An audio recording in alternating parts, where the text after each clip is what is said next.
Hello everyone, my name is Gage Edwards here again with another episode of the Waste World Podcast, the podcast where we dig into the people, the ideas, and the innovations reshaping how materials move through our economy. Today we're zooming in, we're putting the big focus on one of the biggest challenges in the waste and recycling space, wasted food, and how new solutions are emerging inside the grocery retail world. Now we've talked about wasted food on this show before. This time we're taking a little different approach and looking at grocery stores and how they work with a big company called Divert to make sure that the wasted food is mitigated properly and reduced and keeping it out of landfills. We're looking at measurement to mitigation to carbon impact. Retailers sit at the center of a massive opportunity. And we're diving into that and what that looks like on the ground with our podcast today. So I hope you enjoy. This topic's especially pertinent for people at home and people who are shopping ahead of Thanksgiving, because I'm recording this before Thanksgiving, although you'll be hearing this after Thanksgiving. So hope you didn't waste any food, or I hope you had a plan for leftovers. You know, there's a really great article on waste360.com about planning for big events like Thanksgiving and Christmas and not overbuying and attempting to overcompensate for love through food, which ultimately ends up in the trash. So let's try not to do that. Hopefully we didn't do that already. Hopefully you had a plan. Freeze them, donate them, use leftovers effectively, pack them for lunch. I know after Thanksgiving I ate that food for like 4 more days because I ain't wasting none of it. It's great. Anyway, enjoy the episode of the podcast.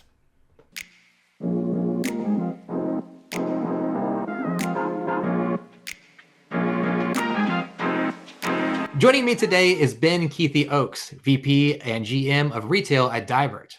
Ben has been with the company since 2016 and has played a major role in scaling Divert's work with more than 7,500 grocery retail locations across the country.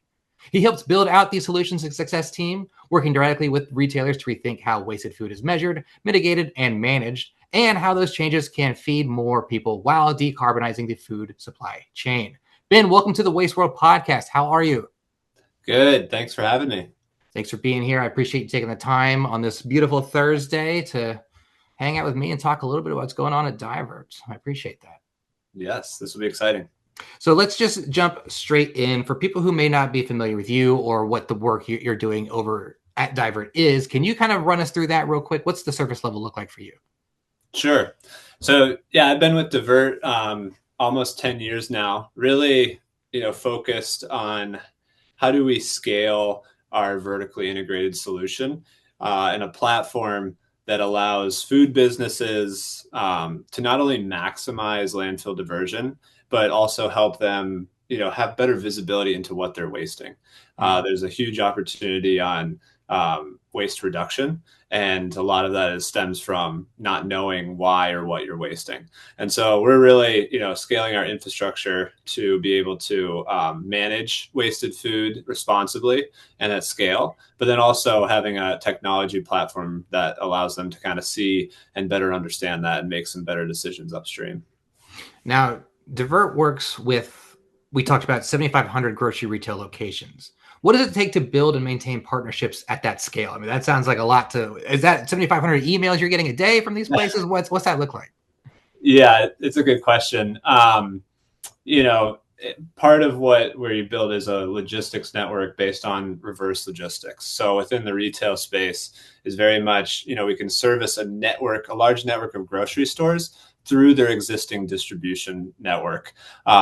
So we're not, having to go to every single store. We're not getting calls from every single store every day. And honestly, we've built a pretty dynamic and sophisticated model to be able to make sure stores always have containers and bins on time when they need them. We have tracking, so we leverage RFID tracking to be able to kind of watch that and monitor that through the system. So it runs pretty seamlessly. And, building that system and model takes time, and the adoption is really much how we look at it on the, customer side as really solutions selling and like working with our customers. We understand their network and their supply chain extremely well, the inner workings of that. And then the customer success side. Really, how do you nurture and make sure they're seeing the results, the value? We're continuously improving that. And that's really just been for us, kind of a nonstop focus on the customer. And we're always driven by that here at Divert. How many of these customers are you talking to, and just for the first time, they're seeing how much food they are wasting or are responsible for, and they're just like, "Wow, I had no idea." Like, what's the light bulb moment for them? It's different for everyone. I mean, I think like a lot of the big retailers, grocery supermarkets have been doing some form of this, and that was very different a decade ago. Now there's more adoption, there's more understanding of the business impact and the ROI on it, not just the environmental aspect of it. A lot of these companies have public ESG goals, and food waste diversion and carbon reduction is a big part of that. And we know food waste is a major contributor. It's a quarter of our landfills. So that's been kind of, as that awareness becomes more adopted. But it's really the business side. And I think one of the big light bulb moments that we have with a lot of our customers is the value of that food being wasted, not only on how much you're paying on the back end to send that, into a landfill, but also how much money and time and effort was spent upstream just to then throw it away. And grocers have, the profit margins similar to their shrink. So it's very much, if you reduce your shrink, putting it in simple terms, you could double your profit margins. And I think that's the real light bulb moments that we start to have, is once you get it out of the black box, I'll call it your trash, your compactor, really understanding, not only how much, but, why you're wasting all of this. Right. Yeah, and I think with a lot of these businesses, it does come down to dollars for them. Like, we're going to make that change because we are a business and we want to operate that way, and we need to make money and make more money. So, but we have seen, like you said, in the last 10 years, like kind of a shift towards the sustainability focus. Has that made your life easier? Be like, oh, finally, people are getting it now. We can really work with you.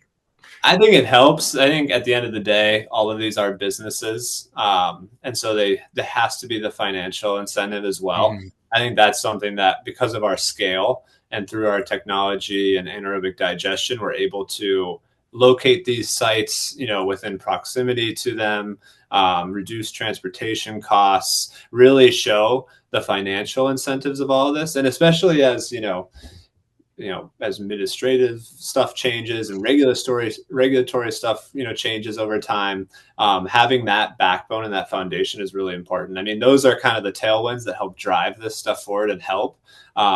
But we're operating in regions that don't have food waste mandates, and where trash may be cheap. And I think that's why we're able to put together more of a comprehensive solution.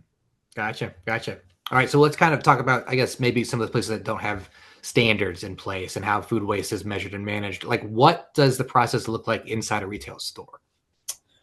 So for a retailer working with Divert, we're really trying to simplify operations as much as possible and make it scalable. So if you're a associate working in a grocery store, you have hundreds of different things you need to be doing throughout the day, and your primary goal is to sell food and to improve the customer experience of the shopper.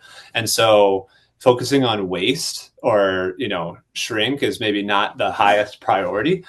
So how do we provide a very simple solution for them? So within the grocery store, they have a bin set up in the back room. So not out back like a dumpster or a typical trash toter. It's set up in the back room, and they can put all of their, non-donatable, non-sellable food in that bin, packaged, non-packaged, obviously, working with them to make sure that they're donating as much as possible and co-training up front with their food bank partners. And then also on the recycling side. So, what do they have set up for plastic recycling? How do they maximize their programs?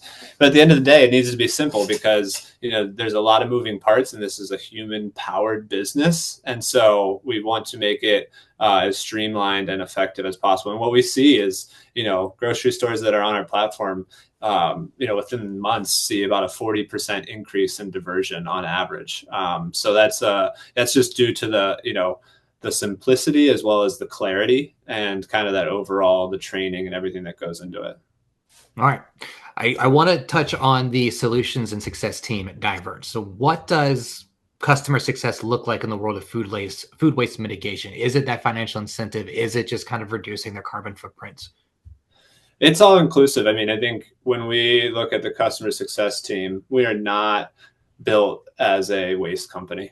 We look at ourselves as a partner, not only in service and B2B service, but also in technology. And so it's all the way from managing kind of the end-to-end supply chain and transportation scheduling and making sure our customers are serviced on time and safely, from a food safety perspective, all of those aspects that, really matter to grocers and food businesses. And then it's, how do we make sure that they have the data and visibility from a reporting standard to be able to act on that, not just track down like what's happening, which is typically what you see, right? There's not a lot of store level reporting in the waste industry where you can really see what's happening. You're spending a lot of time, trying to cross-reference invoices with container sizes and all these different things. So we make it simple and easy, and then help our customers with very much a consultative approach. Figure out where there's opportunities. Let's say you've got 150 grocery stores in a division. Who's doing well? Who has opportunity? How do we focus on that and really get in there with them? I think that's where we really thrive and continue to focus, is getting into the store with our customers, figuratively and literally, to help them optimize their operations. Now, I mean, we're talking about a lot of different stores, and everyone has different needs. Like, how do you use Divert's tools to kind of customize the solution for everyone and like really focus on their culture and priorities? Like, what does that conversation look like? Yeah, it might be a tough one.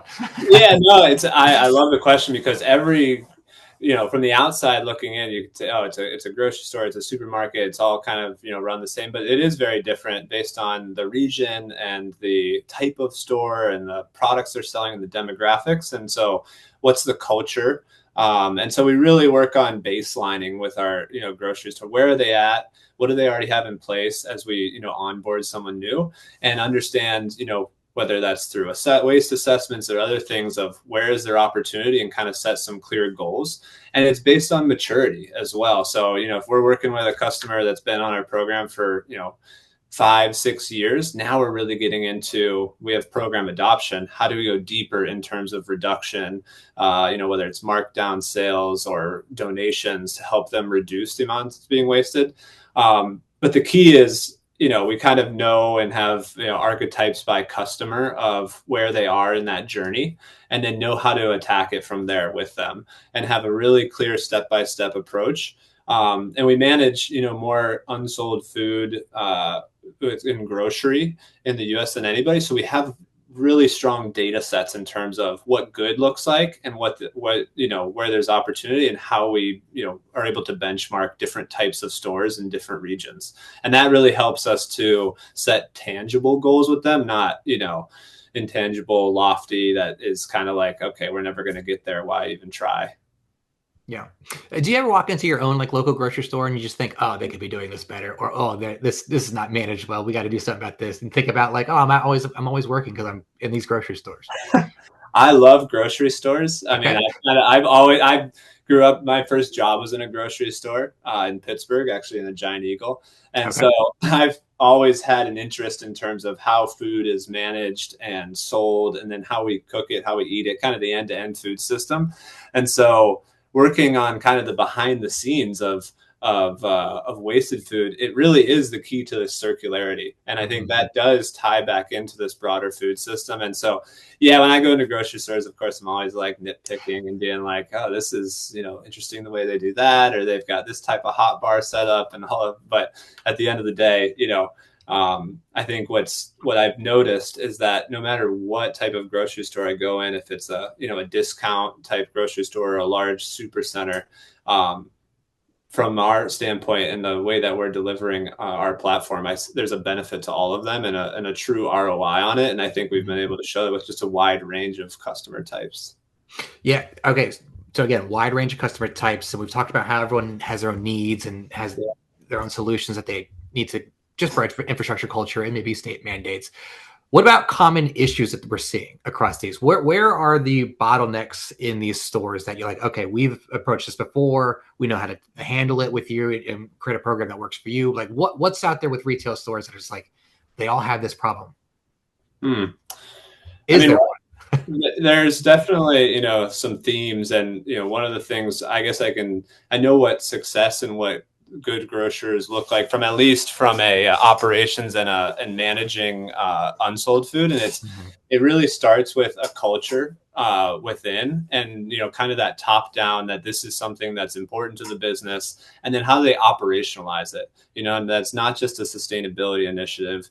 It's true baked within their operations. And it's just an overall, how their operational excellence in that regard, from center store, perishable, all the things that they're already doing, as well as the supply chain on the distribution side. And so really that top-down culture, and we're working, can we work with them at the corporate level, all the way down to the divisions, all the way down to that store level. And that's one of the big starting points. And then it's about, it really is about like visibility into this. I think one of the things that is, are they trying to pilot different types of solutions and figure out what is really happening versus retailers that are really trying to scale and operationalize this. So a lot of our partners and customers, we're in, 50%, 60% plus of their stores, for some of them over 90%. And that's where you really start to see, okay, there's standardization across all our stores and all our departments and all our people. And now we can really start to make some changes there. And that's when the work really, becomes interesting. Once we have that set up, adoption and onboarding is important, but when you see that full network effect, it's really impressive.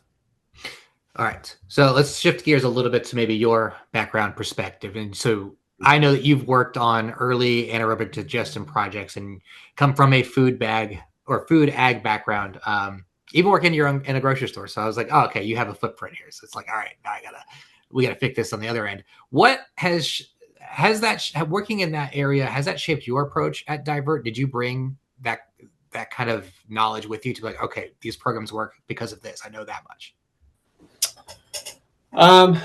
Obviously having a little bit of a background in like how to, on the resource recovery side, but a lot of it is maybe just the approach of how, I look at a problem and, want to break down that problem. Mm-hmm. And I think that's, a lot of it I've come up through with Divert, right? Like been there a decade, not a lot of experience prior to that, other in like a scaling setting.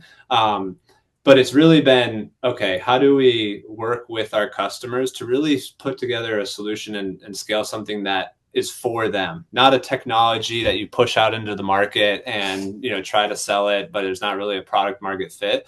We developed this with our customers. And while, over the last 17, 18 years of Divert, that growth is just more sustainable because of that. We've really spent the time of, okay, designing our bins, designing our data platform to really integrate within their system, and having that team built around that same type of methodology and ethos to really be working with our customers. And I think it's just allowed us to just have a deeper understanding for the problem, and then also how to address that problem. And that goes to the infrastructure as well. Our team knows how to, manage depackaging processes to remove contamination from downstream, so we're not putting microplastics in the soil, and things about how to manage, ammonia so that we're creating fertilizer, and then the actual anaerobic digestion process. Like they sound simple, but they're complex processes, and are, when it's essentially a big stomach. So you really need to understand how to,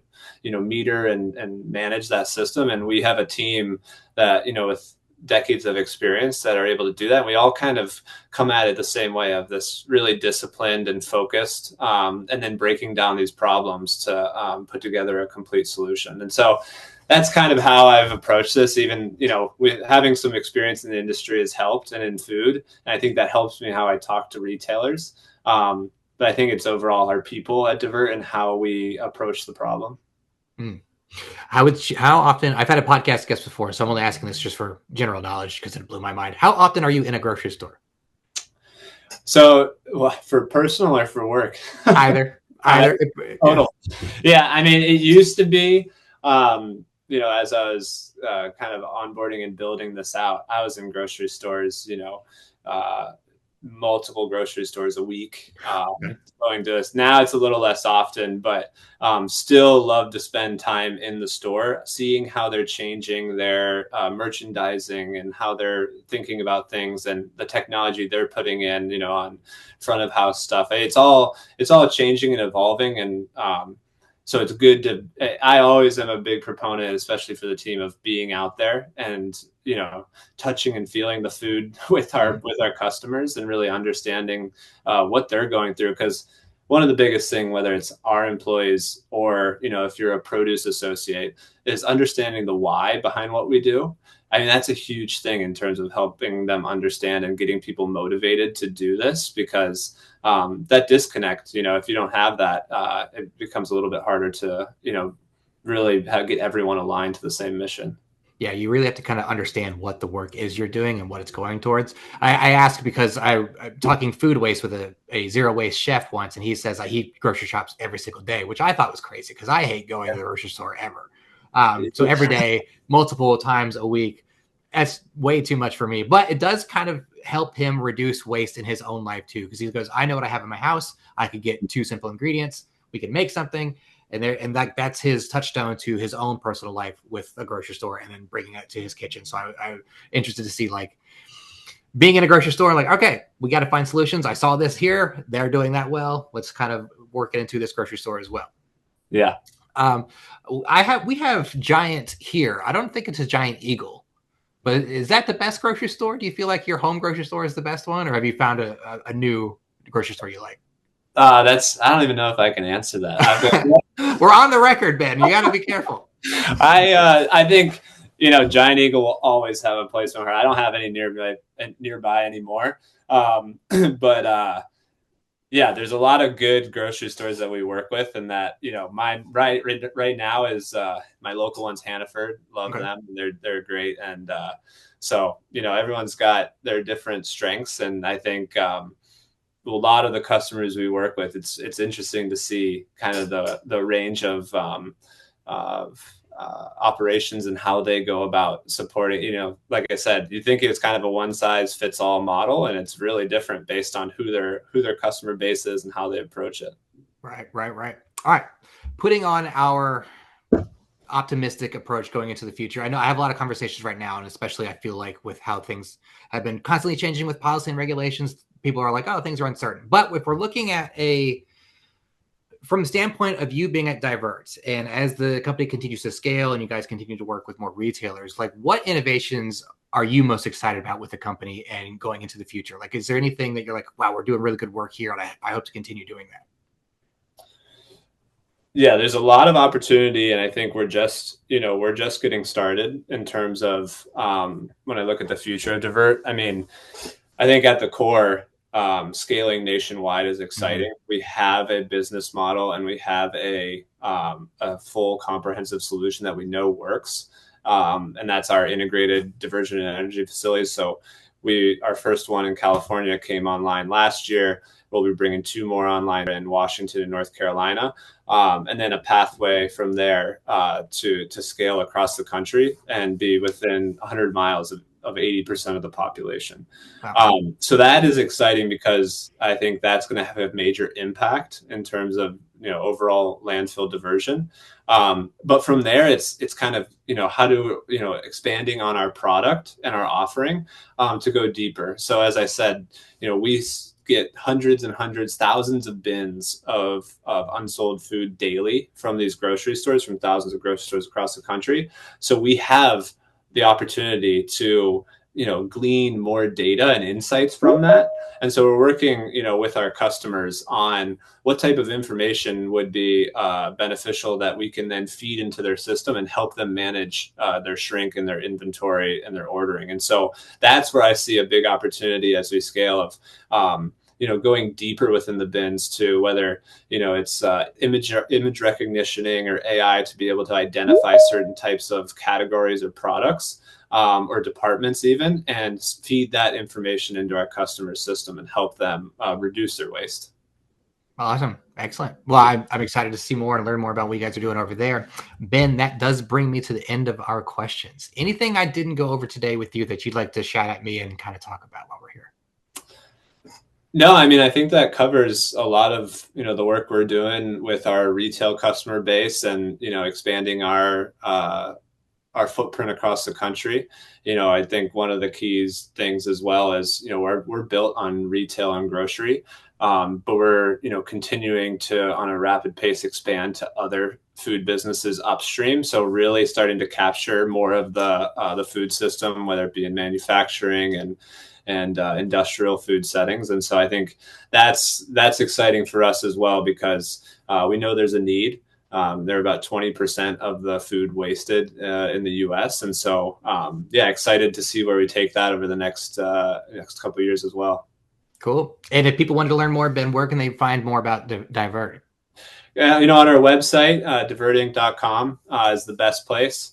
And then, we have a number of articles and other things that you can search online, but that's definitely the best place to learn a little bit more about us. You can read more of those articles at waste360.com. Shameless plug while I'm here, of course. Got to toot our own horn as well. Well, Ben, I appreciate you. Thank you for joining me today. Thank you for giving us this insight onto what Divert's got going on and this retail situation and solutions we have. So I appreciate you being here. Thank you so much. Yeah, thanks, Gage. Appreciate it.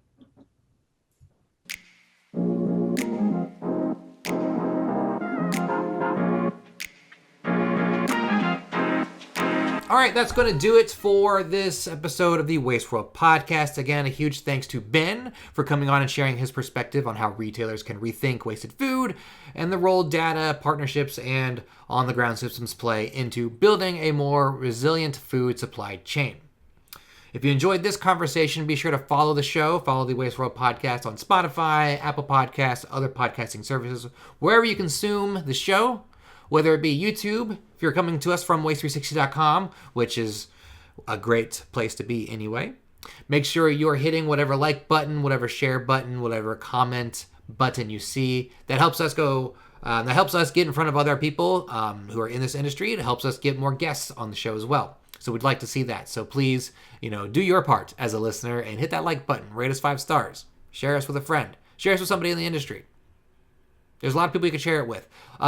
Be sure to go to waste360.com for other episodes, past episodes of the Waste World Podcast, as well as stories from the waste and recycling industry. And the Waste 360 40 Under 40 nominations are now open.